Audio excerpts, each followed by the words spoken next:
नमस्कार दोस्तों, स्वागत है आपका आपके अपने YouTube channel GS educator SSC में। जो जनगणना है 2027 की सबसे इम्पोर्टेंट जो आपका करंट अफेयर का टॉपिक होने वाला है, आपका जो सीजीएल का एग्जाम होने वाला है उसके परस्पेक्टिव से टीयर 1 में ये एक या दो क्वेश्चन इस टॉपिक में से कंफर्म जो है वो पूछे जाने की संभावना रहती है। मैं सारे के सारे जितने भी जनगणना 2027 के बारे में जितनी भी अपने पास आज की डेट में अवेलेबल इन्फॉर्मेशन है सारी मैं आपके लिए लेके आया हूँ। CGL, UPSC, state PCS, railway, इन परीक्षाओं में भी ये आपके लिए इम्पोर्टेंट रहने वाली है। आगे बढ़ने से पहले आप हमारा YouTube channel GS educator SSC को सब्सक्राइब कर लीजिए। इंस्टाग्राम पे आप मेरे को जीएस एडुकेटर, ये मेरा इंस्टाग्राम हैंडल है, इसके ऊपर आप मेरे को फॉलो कर सकते हैं। जो भी लेटेस्ट इन्फॉर्मेशन होती है मैं इंस्टाग्राम पे आपके साथ सबसे पहले शेयर करने की कोशिश करता हूँ। चलिए वीडियो की शुरुआत करते हैं बिना ज़्यादा समय गवाए।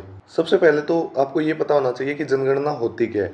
जनगणना देखिए क्या होती है कि किसी भी देश की पूरी आबादी की जो आधिकारिक गणना यानी कि ऑफिशियल काउंट है।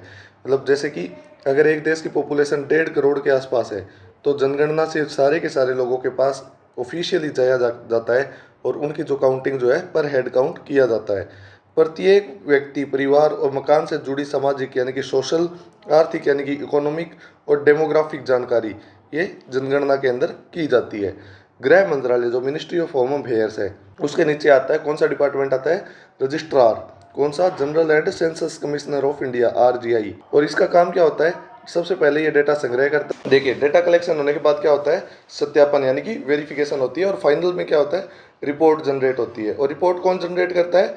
जो आरजीआई है, registrar general and census commissioner of India जो है वो रिपोर्ट जनरेट करता है। और ये किसके मंत्रालय के अंदर आता है? मिनिस्ट्री ऑफ होम अफेयर्स के अंदर।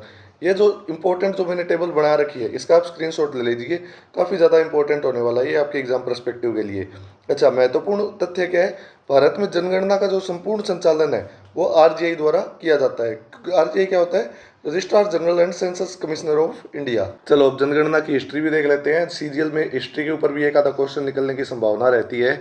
सबसे पहले 1872 में गैर समकालिक जो जनगणना हुई थी उस टाइम किसने कराई थी? लॉर्ड मेयो जो उस टाइम थे भारत के गवर्नर थे। उसके बाद 1881 में पहली समकालिक यानी कि रेगुलर जनगणना हुई थी। उसके बाद 1948 में सेंसस एक्ट जो 1948 में वो लागू किया गया था, तो जनगणना को एक कानूनी अधिकार बना दिया गया था। 1951 में भारत की पहली जनगणना हुई थी। प्रत्येक 10 वर्ष में जनगणना होने का नियम जो है वो उसी टाइम तय हुआ था।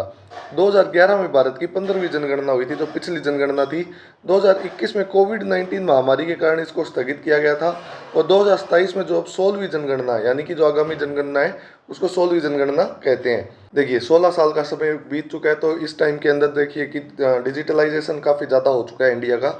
तो अब क्या है, डेटा संग्रह जो है उस टाइम कैसे होता था? पेन और पेपर के माध्यम से होता था 2011 में। अब की बार मोबाइल ऐप और डिजिटल प्लेटफॉर्म के माध्यम से होगा।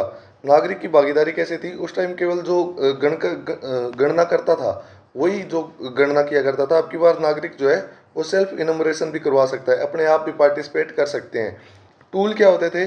तो प्रिंटेड फॉर्म्स होते थे। उसमें आपको पता है कि पेपर के कारण पेड़ों की कटाई भी बहुत ज़्यादा होती है, तो अब की बार टैबलेट और मोबाइल के माध्यम से जनगणना की जा रही है। कास्ट सेंसस उस टाइम शामिल नहीं था। अब की बार द्वितीय चरण में द्वितीय समावेश के दौरान विस्तृत समावेश करके कास्ट सेंसस भी किया जाएगा। प्रोसेसिंग की गति उस टाइम अत्यंत धीमी थी, वर्षों लग जाते थे। अब की बार काफ़ी ज़्यादा तेज होगी और टारगेट लिया जा रहा है 1 साल के अंदर जो जनगणना है उसका काम कंप्लीट कर दिया जाएगा। 2027 की जनगणना स्वतंत्र भारत की 8वीं जनगणना होने वाली है और 16वीं जो है वो टोटल जनगणना होने वाली है। यानी कि भारत के स्वतंत्र होने से पहले 8 बार जनगणना जो है वो हो चुकी थी। अब की बार जनगणना है वो 2 फेज में करी जाएगी। सबसे पहले क्या है कि हाउस लिस्टिंग यानी कि मकान की गणना, देश में कितने मकान है वो 1 अप्रैल 2026 से 30 सितंबर 2026 तक जो मकान की जनगणना है वो हो जाएगी। इसमें क्या है, घरेलू सुविधाएं यानी कि बुनियादी ढांचे का आकलन करने के लिए ये किया जा रहा है। चरण 2 में क्या होगा? जनगणना यानी कि जनसंख्या की जनगणना होगी। फरवरी से मार्च 2027 के बीच में ये जो है वो स्टार्ट हो जाएगी। प्रत्येक व्यक्ति की जो विस्तृत जानकारी है वो इसमें लिया जाएगा। और अब की बार कास्ट सेंसस भी किया जा रहा है। सेंसस 2027 कितने चरणों में आयोजित की जाएगी?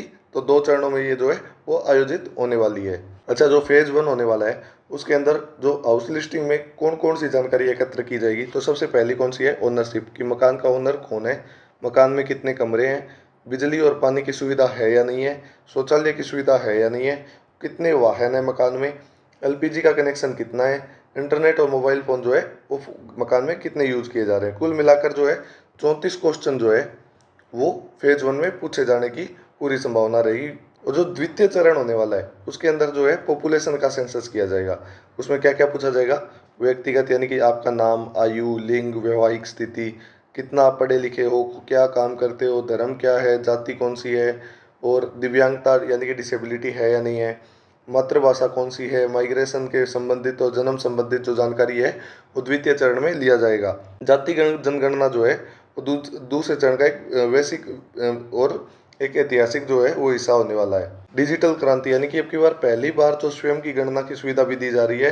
रजिस्ट्रेशन नागरिक खुद अपने आप खुद को रजिस्टर करेंगे, ओटीपी द्वारा सत्यापन करेंगे, आधार बेस्ड ओटीपी जो है वो रहने वाला है। उसके बाद अपनी डेटा एंट्री करेंगे, सबमिशन आप फाइनल रूप में जमा करा सकते हो। फाइनल चेक आप जो है वो इनुमरेटर आपको डिजिटल और भौतिक द्वारा पुष्टि जो है वो करेगा। इस प्रक्रिया में कागज की भारी बचत होगी और डेटा सीधे सर्वर में चला जाएगा। वो गलतियां होने की संभावना भी है काफ़ी कम हो जाएगी। अब जनगणना का जो डेटा है वो देखिए किस काम में आएगा। एक तो डीलिमिटेशन।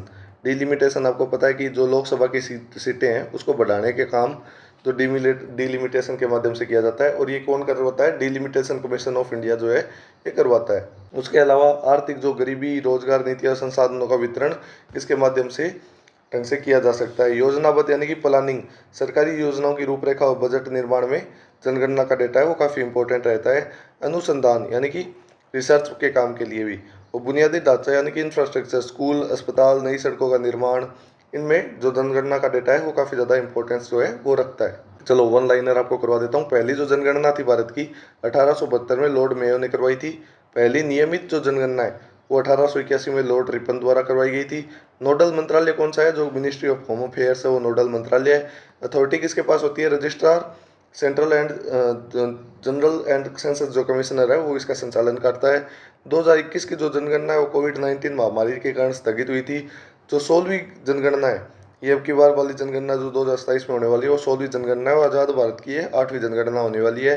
पहली डिजिटल एवं सेल्फ इन्यूमरेशन की जो सुविधा है वो 2027 की जनगणना में होने वाली है। भारत की पहली डिजिटल जनगणना कौन सी होगी? जो सेंसस 2027 है वो पहली डिजिटल जनगणना होने वाली है। नियमित जनगणना कब आयोजित हुई थी? 1881 में आयोजित हुई थी। लॉर्ड रिपन के कार्यकाल में इसको आयोजित करवाया गया था। सेंसस 2027 कितने चरणों में आयोजित की जा रही है? तो उत्तर रहेगा इसका 2 चरणों में आयोजित की जा रही है। पहले में हाउस लिस्टिंग और दूसरे में पॉपुलेशन इनमरेशन जो है वो किया जाएगा। ये 3 क्वेश्चन है वो काफ़ी इंपॉर्टेंट रहने वाले हैं, इसका आप स्क्रीनशॉट ले लीजिए। भारत की 16वीं जनगणना कौन सी है? जो सेंसस 2027 है वो 16वीं है, और 2011 वाली कौन सी थी?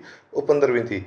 रजिस्ट्रार सेंसस ये जो है ये गृह मंत्रालय के अधीन है, ये इसका संचालन करता है। 2027 की सबसे बड़ी विशेषता क्या है? कि पहली डिजिटल जनगणना होगी और जो हर कोई है वो अपने आप से इसमें पार्टिसिपेट कर सकता है। अगर आपको ये वीडियो पसंद आई हो तो प्लीज़ वीडियो को लाइक कीजिए, अपने दोस्तों के साथ शेयर कीजिए, चैनल को सब्सक्राइब करना मत भूलिए। इंस्टाग्राम पे आप मेरे को जीएस एडुकेटर, ये मेरा इंस्टाग्राम हैंडल है, इसके ऊपर आप मेरे को